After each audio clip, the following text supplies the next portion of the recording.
convidados de hoje, gente, são o Kunumi MC e o Olívio Jecupé, que eu já tô vendo ele ali na câmera. Olívio, obrigada por ter vindo. A gente está muito feliz de ter vocês aqui com a gente. Conta um pouquinho para nós do trabalho de vocês. Hoje a gente está em bastante gente aqui, das publicações, do trabalho que vocês fazem junto com o Kunumi e com a sua esposa. Eu me chamo Olívio Jecupé, eu sou natural do Paraná, mas faz muitos anos que eu moro aqui na aldeia Crocutu de São Paulo. Escrevo literatura nativa há muitos anos, então eu comecei a escrever em 1984. Até, inclusive, ontem saiu numa matéria falando sobre os pioneiros da literatura, e eu sou um deles, né? Gosto muito de escrever porque desde pequeno eu sempre acreditei que a literatura é uma forma de nós indígenas conscientizar a sociedade também. Naquela época não havia escritores indígenas com livros publicados. Não foi fácil a gente dar início nessa literatura. E hoje a gente tem vários escritores indígenas, né, com livros publicados, inclusive meus filhos, né? Porque meus filhos acompanharam eu desde pequeno, observando, lendo meus livros, escutando história. Então nisso eles foram aprendendo e descobriram o talento também. Na verdade, meus 4 filhos são escritores, né? E minha mulher também, que ela é escritora, que ela não sabe ler nem escrever, mas ela conta história. Então eu digito as histórias para ela quando ela quer contar, né? É importante porque esse trabalho vai chegar nas escolas e daí as pessoas vão conhecer melhor o mundo indígena. Porque no Brasil o povo sabe pouco sobre o índio. Quando sabe, sabe errado. E hoje, inclusive, o meu filho Kunumi MC, além dele ser escritor, ele tem um monte de coisa que ele faz, né? Que ele é escritor, ele é compositor, ele é tradutor, tem 2 livros publicados, tem 2 filmes na Europa, 2 CD e canta rap, né? São dons que a gente tem que aproveitar para conscientizar a sociedade. O Kunumi, ele tá por aí? Ele consegue dar uma palhinha hoje pra gente? Sim, Oi, tô aqui. Tudo bem? Eu posso cantar uma música para vocês, um rap, e também posso cantar uma música sagrada. O papo é de vocês aqui hoje. Pode mandar ver. Nhanderu ete, nhandechi ete, nhanembo mawu, nhanemogetareve, chondaru I, chondaria I, nharombarete ke o pambae, nharombarete ke o pambae, nhanderopu ire de queimawu, nhanderete I, Nhambojero yareve, nhanemandu ake, nhaneramoi, tumpamiri, nhanemangeta, tumpamiri, nhanemangeta. Todas as músicas indígenas para nós é sagrada, né? Toda noite os Guarani a gente vai para casa de reza para agradecer a Nhanderu, porque ele já deu tudo para nós, a vida, natureza. Então a gente só tem de agradecer. Eu vou cantar um rap agora. Sem armas de fogo para cantar, só palavra de fogo para rimar, o coração dói, só quem sabe sente, demarcação de terra, morte de um parente. Parelheiro, Zona Sul, Nejão, um Guarani da aldeia Crocutu, passando uma visão. Verá, pode ser que vai cantar, para fazer a defesa eu sei vai cansar, mas tenho que lutar, demarcação já, para o meu povo, se libertar, sei que nunca vou desistir, e os moleques da aldeia, todos estão aqui, precisa se alimentar, brincar, correr, amar, nadar. Não fui eu que fiz assim, eu sou feito de amor. Hoje eu posso sorrir, meu povo não quer a dor. Árvores, lagos, famílias, raiz, antepassado, terra, ar, mar, mais, terra, ar, mar, mais. É isso aí, obrigado. Vocês fazem a gente chorar, poxa, não pode. Kunumi, obrigada. Sempre me arrepio de ouvir o seu trabalho, a sua música. Obrigada mesmo. Como que a gente pode apoiar o trabalho de vocês? É pelo YouTube? É pelo Instagram? É pelo Spotify? Quais são as plataformas que vocês estão? Sim, pode apoiar divulgando nossos livros, né? Porque nosso livro é muito importante. Fazendo live, falando sempre sobre isso. Comprar também, que pode ajudar muito, né? Então, hoje a gente vive da internet, né? Facebook, Olívio Jecupé, e minha página também é Literatura Nativa, mas também tem o Instagram e a página dele, que é Kunumi MC. É só procurar Olívio Jecupé no YouTube, também Kunumi MC no YouTube. Como que é o dia a dia criativo de vocês? Se reúnem para compor essas músicas juntos? Como que funciona esse dia a dia? Nós moramos no meio da mata, né? Então, Kunumi, ele mora perto da minha casa, então as casas são, mas é no meio da mata. Sim, de repente, quando surge uma ideia, ele vem lá em casa e fala assim, escrevi uma letra aqui, daí ele mostra pra mim. Daí eu fico observando. É igual agora esse dia atrás, um instituto aqui de São Paulo convidou o Verá, o Kunumim, para fazer um videoclipe, né? O Kunumim já foi e escreveu uma letra. Escreveu a letra, depois ele chegou e falou assim, ô pai, escreve uma poesia aí para mim incluir junto na coisa. Então vai sair um videoclipe, uma declamação de uma poesia minha, depois a música, a letra dele, e a gente vai organizando certinho, tranquilo. Agora os textos, quando às vezes eu falo para ele assim, ó, escreve, deixa guardado, porque uma hora a gente vai tentar ver se consegue mandar para uma editora. Inclusive ele tá com um texto novo agora, que ele tava querendo gravar para apanhar na internet, né? O nome do livro que ele escreveu, a história, chama A Origem da Bola, porque a origem da bola veio do Guarani. Tá certo que os ingleses ganharam a fama e o mundo todo conhece o futebol hoje, mas a bola veio do Guarani, então muitos não sabem disso. Falando de futebol, de bola, Kunumi, vou passar a bola aí para você contar como é que foi aquela intervenção que você fez na Copa do Mundo, solicitando a demarcação. Estava com 13 anos de idade,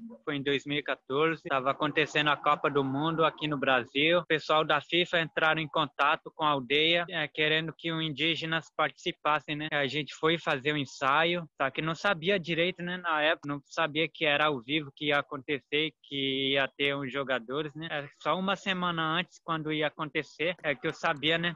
Que eu ia aparecer na TV, né? Eu não sabia nem o que era a Copa do Mundo, né? 3 dias antes, quando ia acontecer a Copa, uma liderança daqui, que se chama Fábio, ele teve uma ideia de algum de nós fazer um protesto, né? Porque sabia que a gente ia representar a paz, né? Ele queria que a gente fizesse um protesto para pedir paz mesmo, né? Porque a gente não vive uma paz. Tinha uma faixa escrito demarcação já, e aí ele fez mais 2, né, para outra pessoa. Saímos aqui, né, na aldeia. A gente não falou para ninguém, né, sobre essa faixa, né? Eu não falei nem pro meu pai, né? Falaram para eu não falar com ele sobre isso, né? Senão ele não ia permitir, né, que eu fizesse um protesto. No dia a gente foi, levamos a faixa, só que foi escondido. Tinha um indígena, uma menina negra e um menino branco. A gente foi no meio do campo e aí a gente soltou a pomba para representar a paz. Eu tava com medo, né, de soltar essa faixa, né, porque eu era muito pequeno, mas sabia, né, que era um protesto, né. Já havia visto que um protesto, qualquer protesto, tinha muita violência. Eu tirei essa faixa, mostrei para todo mundo, porque tinha pensado nas falas que o liderança daqui falou para mim, se você fazer, não vai valer só para você, vai valer para todos os povos indígenas do Brasil, porque é muito importante hoje. Eu pensei no que ele disse, peguei a faixa do short e mostrei para todo mundo, e na hora tava olhando só para baixo, porque tava com medo, né, dos outros pegarem uma pedra e jogar em mim, né? Só que foi diferente, meu coração tava acelerando. Na hora que mostrei a faixa, todo mundo aplaudiram, né? Aí fiquei muito feliz, né? Aí saí do campo e pegaram de mim aquela faixa, né? Mas tudo bem, já tinha feito o protesto, né? Mas fiquei feliz também porque os jogadores me aplaudiram, né? Eu também fiquei feliz porque não tinha acontecido nada comigo de ruim, né? Cheguei em casa, falei pro meu pai que aconteceu tranquilo, né? Foi tudo bem, né? E 11 horas da noite ele recebeu uma imagem minha, pensou que era fake news,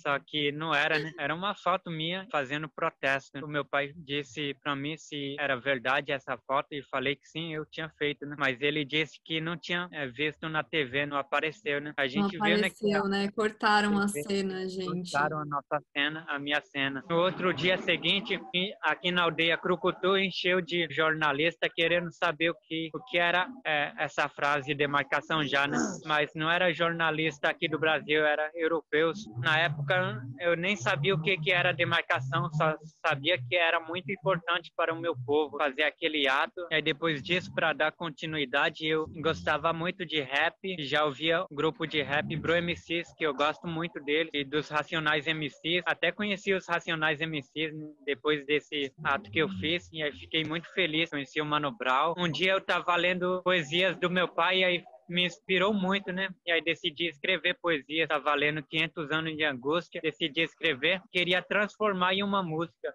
Vi que era um rap porque falava de luta, tinha muitas rimas, e é isso, né? Vi que era rap. E aí ficou assim, me apelidei de Kunumi MC. Kunumi MC significa jovem, e isso que eu sou, né?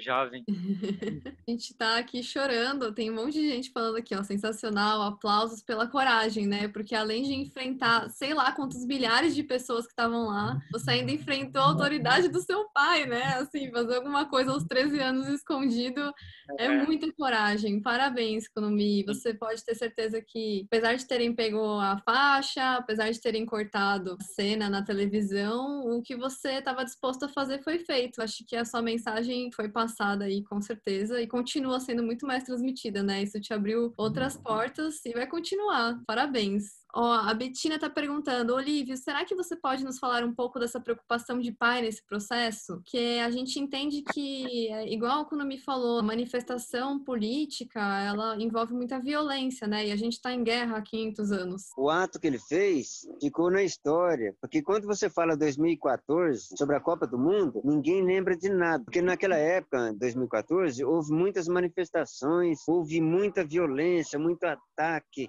A sociedade tem que ficar brigando mesmo, é um direito do povo. Só que o Kunmin, ele fez uma coisa que não precisou de briga, não precisou de falar uma palavra. Ele apenas pegou uma faixa e mostrou ao mundo que nós, indígenas, queremos a demarcação das terras indígenas. Mas nem todo mundo tem a mesma sorte de, mesmo sem como o Kunmin fez. Mas como o Kunmin, ele é um artista, então eu sempre falo assim, ó, a gente não precisa ficar correndo tanto para lá e para cá. Mas através da arte a gente consegue fazer as coisas. Porque às vezes eu estou na aldeia, mas às vezes através de uma música, como o Kunmin gravou agora a música Guerreiro da Floresta, essa música está fazendo sucesso. Ela está sendo cantada em Guarani, tem legenda em português, mas é uma forma de mostrar para a sociedade os nossos direitos, a nossa luta. Então por isso que a gente tem que aproveitar a arte através da poesia, através de um conto, através de um romance, através de uma música, então através do rap, ele defende os povos indígenas, porque a sociedade ela precisa ouvir os povos indígenas, porque nós estamos na aldeia, mas não estamos isolados, nós estamos ligados ao mundo. Então a internet hoje, porque se a gente souber usar, é uma forma de luta. Então a gente tem que saber aproveitar, usar toda essa tecnologia, porque desde a década de 80 eu falo, tecnologia, ela é importante, é só saber usar. Mas só que as pessoas criticam nós, falam assim, mas vocês estão perdendo a cultura. Eu falo, não, a gente está usando a arma de vocês para se defender contra vocês mesmos. Porque quando os portugueses chegaram aqui, em 1500, eles deram espelho para os nossos parentes, deram facão. A tecnologia começou em 1500, chegar na mão dos índios. Então a gente tem que saber como usar essa arma, porque o branco, ele explorou a gente de várias formas. E quando a gente usa as coisas deles, eles falam que a gente está perdendo a cultura. Os brancos, eles usam quase tudo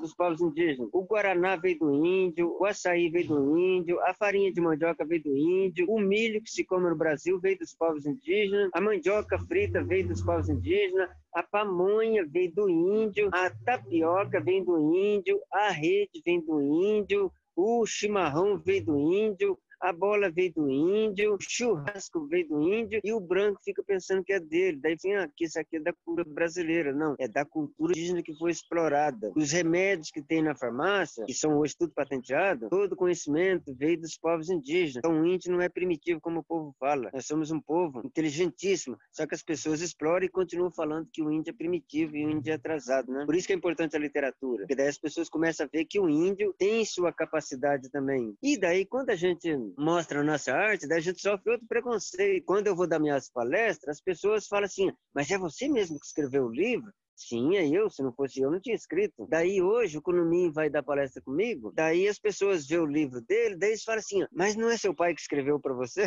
Então as pessoas nunca acreditam no índio. Se faz é porque faz, se não faz é porque não faz, né? Que ó, a Ana tá falando aqui nos comentários aqui por escrito. Se vocês se apropriam da modernidade, então vocês são aculturados, né? Se o índio não se apropria é porque, enfim, sempre se volta com um discurso de inferiorizar, né? De diminuir mesmo. A violência, ela continua aí, mesmo que nas entrelinhas. Quando invalidam, né? Quando acham que você que não tá escrevendo, já é uma maneira de violência, né? De subestimar o talento e a inteligência de vocês. Obrigada por essa fala, principalmente, Olivia. Eu acho que a gente tem que ouvir muito isso, que não existe essa apropriação, porque já tem outras tantas que a gente fez, né? Em relação a vocês. Ó, a Soraya tá falando aqui. A gente sabe que no norte do Brasil, a violência contra vocês é gigantesca, né? Sabemos que muitos assassinatos acontecem. Como é a situação aí aí com eles, dessa invasão das terras e o cuidado com o espaço de vocês? Como que vocês protegem, né, dessa forma, tanto a terra de vocês quanto vocês mesmos, né, como comunidade? Todas as aldeias, as comunidades é que protegem seus territórios, né? Porque a gente tem que lutar sempre. Aqui, por exemplo, no sul e sudeste do Brasil, a gente tem nossos problemas também. Então, no nordeste é de um jeito,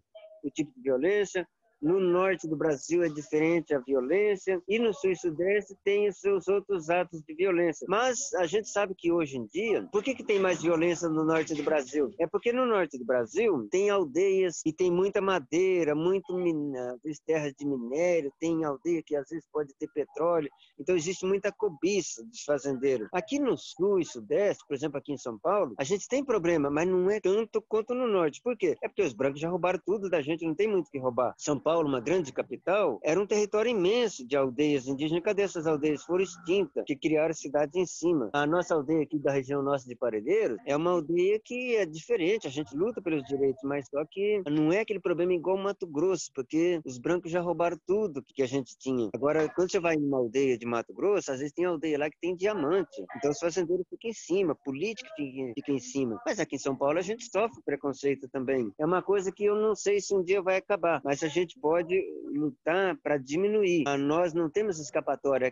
Se correr o bicho pega, se ficar o bicho come. Então o índio é assim. A gente não tem escapatória. É igual aquelas pessoas que têm uma doença, sabe quando você fala que a doença é incurável? Mas pelo menos você toma um remédio para aliviar a dor, né? E aí a Betina tá com a mão levantada, ela quer fazer uma pergunta diretamente para você. Oi, Olívio. Então, na verdade, você falou, né, que as aldeias em São Paulo sofreram essas violências faz muito tempo. E hoje vocês lidam com outros tipos de violência. Como que vocês conseguiram se manter durante a história para hoje ainda estarem aí firmes e fortes? Por exemplo, o Guarani, nós somos uma população de aproximadamente mais de 40 mil indígenas no Brasil. Eu sempre falo assim, nós Guarani somos um povo guerreiro, porque a gente sabe que desde 1500, muitas etnias no Brasil foi extinta. Então tem muitas etnias que foram extintas no Brasil. Existe apenas nos livros de história. E o Guarani sobrevive até os dias de hoje. Então existe a língua, existe a religião, e os costumes. Então, por isso que as pessoas do Brasil ficam impressionadas. O Guarani conseguiu sobreviver até os dias de hoje, enquanto tem etnias no Brasil que foram extintas, e tem etnia que tem contato com o branco há 100 anos, e esses povos já perderam a cultura. E por que o Guarani não perdeu? Os nossos pajés, desde o passado, eles sofreram muito massacre. Os jesuítas jogavam os povos indígenas contra o próprio pajé. Então, os indígenas naquela época matavam os pajés, porque os brancos falavam que esse pajé é feiticeiro, né? Então, por isso que a palavra pajé, a gente não usa na aldeia. Pajé quer dizer feiticeiro, porque os brancos eram espertos e jogavam o índio contra o próprio índio. Indo, passando o tempo, e o Guarani, mesmo assim, foi resistindo a tudo isso. E foi sobrevivendo e está vivo até os dias de hoje. O índio pegava uma gripe, daí o jesuíta, o padre jesuíta, chegava lá e falava assim, ó, essa doença que você tem é por causa do pajé, porque o pajé fez feitiço para você. Daí o índio ia lá e matava ele, para ver se sarava. Então isso é uma coisa triste. Só que daí a gente tem outro problema. Os evangélicos vêm encher o saco dos povos indígenas, tentar colocar na cabeça do índio que você usar cachimbo tá errado, que isso é coisa do demônio. E quer ensinar sobre Deus para nós. Então se a gente acredita que Deus é a própria natureza, e a gente valoriza, a gente respeita, então por que os evangélicos não respeitam a gente? Vai passando séculos e séculos, e a sociedade não entende o índio, porque a gente quer apenas ser respeitado, assim como a gente respeita a sociedade. Você nunca vê um índio ir lá numa igreja católica, numa igreja evangélica e fala assim, olha, vocês têm que largar disso, porque isso aí tá errado. Agora, eles vêm falar pra gente que nós estamos errados. A intolerância sempre, né? E a Priscila também tá te perguntando aqui se existe uma união entre as tribos para lutar contra a violência, né, vinda da política, e se a FUNAI realmente funciona. Vocês se unem como tribos também? E a FUNAI funciona? Pergunta polêmica.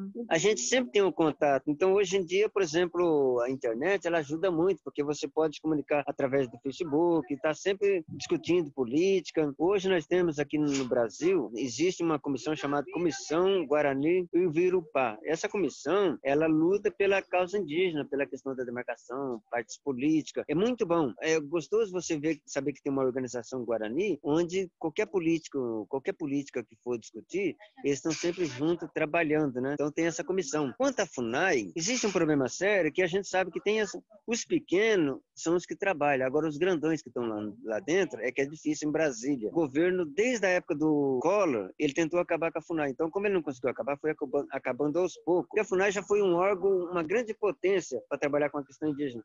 Então, o governo acabou com a FUNAI e foi acabando aos poucos. Para eles é bom a FUNAI ser pequena para não ter poder, para não lutar pelos povos indígenas. Então, hoje a FUNAI é um órgão falido. Eles não têm dinheiro para fazer muita coisa, não tem funcionário. Em 1992, a FUNAI tinha no Brasil 7.500 funcionários. Hoje a FUNAI acho que não tem 1.000 funcionários. Então, não tem gente para trabalhar. Não é porque as pessoas da FUNAI são ruins, é porque a FUNAI é um órgão controlado pelo governo e controlado pelos políticos, para não fazer. O dia que a FUNAI tentar fazer, eles derrubam. Então, por exemplo, bastou um presidente da FUNAI, esse presidente que está lá hoje, ele luta contra os povos indígenas, então é para defender o governo. Daí o que acontece? Se um presidente falar bem do índio, falar alguma coisa e falar tal coisa em defesa, o presidente vai lá e já tira o presidente da FUNAI. Quem manda na FUNAI é o governo. Eles colocam quem quer. Então, um presidente da FUNAI, ele tinha que ser eleito pelas lideranças indígenas, uma coisa que fosse votada pelos indígenas. O índio indicasse quem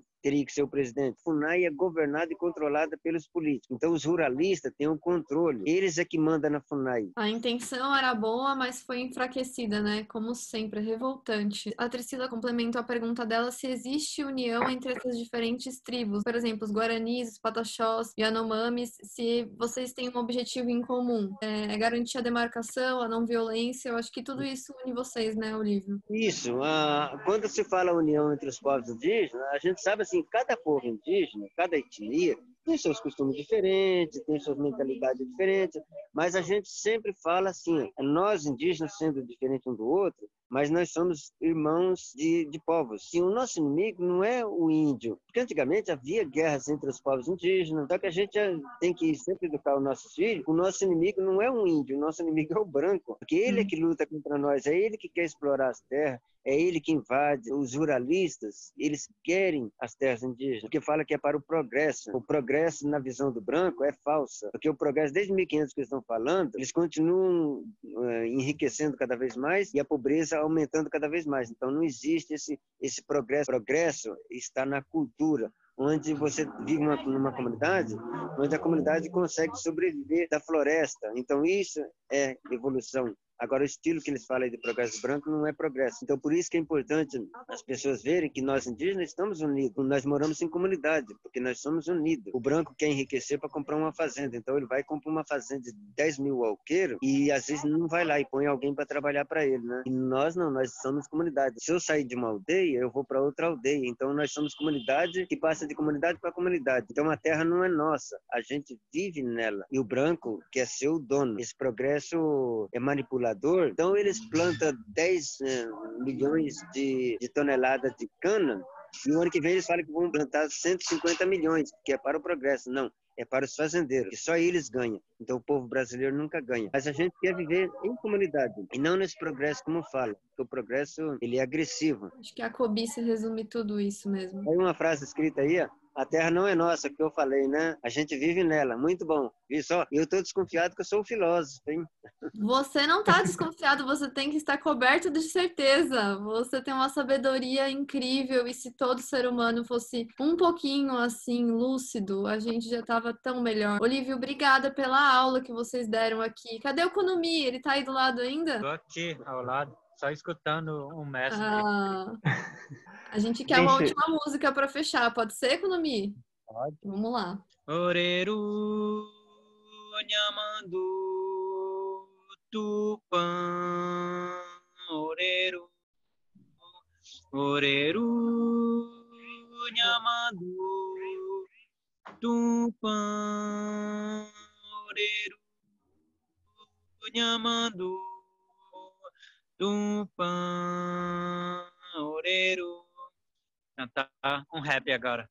Guerreiro da floresta, com seu arco e flecha, sempre harmonia, paz e alegria. Guerreiro da floresta, com seu arco e flecha, Os animais sagrados pela floresta caminham. Uma flor nasceu-se no sol e vai crescendo, ouvindo ensinamentos que Deus sempre lhe passa.